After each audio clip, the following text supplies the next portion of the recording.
जेको दुकानदार गुंडा टैक्स ॾींदो उहो ई दुकान हलाए सघंदो। मदई जी पुलिस जूं दुकानदारनि खे धमकियूं। ज़िले शिकारपुर जे शहर मदई जी में SHO मदई जी लीमू लाशारी जी सरपरस्तीअ में पुलिस अहलकारनि दुकानदारनि ते गुंडा टैक्स मुक़ररु करे छॾी।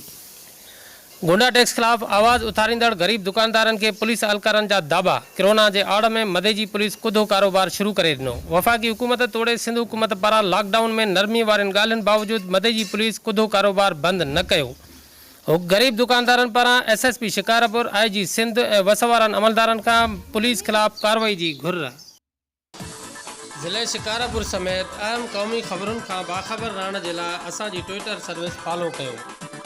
सर्विस के फॉलो करण जे लाइ पंहिंजे मोबाइल में रखियल ट्विटर आइकॉन खे क्लिक कयो ऐं वॾी ABC सां @सचाई_न्यूज़ लिखी सर्च करे फॉलो खे क्लिक कयो। साईं, शहर में जेके जंहिं लाॻो लॉकडाउन थी आहे त मनपसंदि माण्हुनि जा दुकान खोलिया था वञनि। बाक़ी ग़रीब जेके आहिनि, मुस्लमान आहिनि, दीवान आहिनि, उन्हनि जा दुकान सिपाही बंदि था कराइनि। बाक़ी हाणे वही छा इहो पठाण उहो जंहिं लाॻो लॉकडाउन थी आहे खोली वेठो आहे। सुबुह ईअं मसइलो थियो, सिपाही आया, दुकान असांजा बंदि करायूं, हुनजो खुलियो पियो।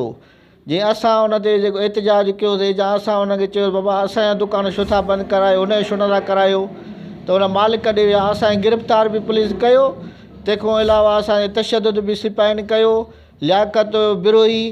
तंहिंखां अलावा साईं खे चवां इहो हिकिड़ो उजण छोरो आहे तारिक ॿिया उन सां गॾु जेके सिपाही हुया उन्हनि जा नाला असांखे नथा अचनि। बाक़ी उहे जेके हुया उहे उन सां ॿधियल आहिनि पठाण सां। उहो सॼो ॾींहुं दुकान जो हले थो। कानून हूंदो आहे हिकिड़े जे लाइ, लॉकडाउन आहे हिननि खे लॉकडाउन बस ग़रीबनि जे लाइ लॉकडाउन आहे। बाक़ी जेको आहे ॿियनि खां रिश्वत बि वठनि था, पैसा बि उन्हनि खां ॻाल्हाइनि था। ॾिहाड़ीअ जा बाबा ॾिहाड़ी आहे 500 जो या 1000 जो दुकान खोलियो। हाणे उबैदुल्ला SHO आयो आहे, लीमो लाशारी जेको हुयो उहो सही हुयो।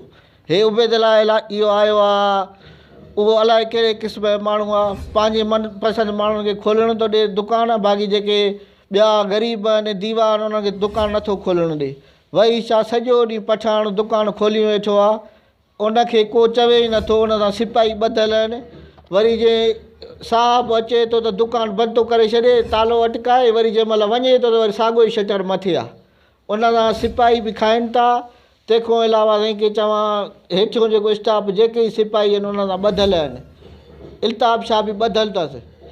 असां ज़ुल्म छड़ो असां सैयदनि सां ऐं ग़रीबनि सां असां सां ज़ुल्म आहे। असां लाइ हाणे ईअं मां चयो आहे त बाबा उनजो बंदि करायो त वही छा पाण इहो पठाण वेहणु आयो आहे दुकान ते। मां मुंहुं मारी बि कई अथई, मूंखे धक बि हयां अथई।